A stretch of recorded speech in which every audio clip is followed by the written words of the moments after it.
বৃষ্টিবিঘ্নিত ম্যাচে মুম্বাইকে হারিয়ে সবার আগে আইপিএলের প্লে অফসে পৌঁছালো কলকাতা নাইট রাইডার্স। বৃষ্টির কারণে ম্যাচটি হয়েছিল 16 ওভার করে। এদিন নিজেদের ঘরের মাঠ কলকাতার ইডেন গার্ডেন্সে টসে হেরে প্রথমে ব্যাটিং করে কলকাতার নাইট রাইডার্স। ব্যাট করতে নেমে প্রথমেই দুই ওপেনারকে হারায় কলকাতা।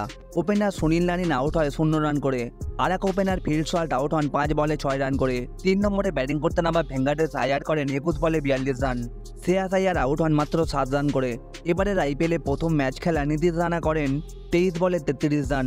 14 বলে 24 রান করে আউট হন আন্ডে রাসেল। রিঙ্কু সিং করেন 12 বলে 20 রান।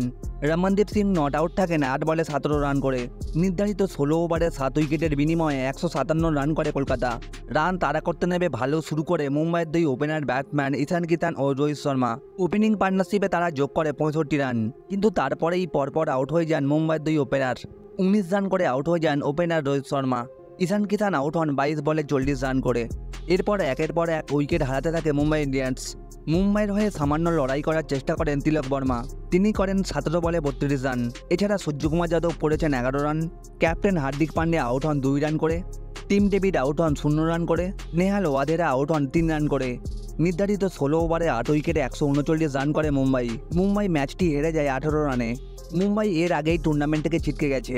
যদিও মুম্বাইয়ের কাছে ম্যাচটি ছিল নিয়ম রক্ষার, কিন্তু কলকাতার জন্য ম্যাচটি ছিল গুরুত্বপূর্ণ। এই গুরুত্বপূর্ণ ম্যাচে কলকাতা জিতে সবার আগে পৌঁছে গেল আইপিএলের প্লে অফসে।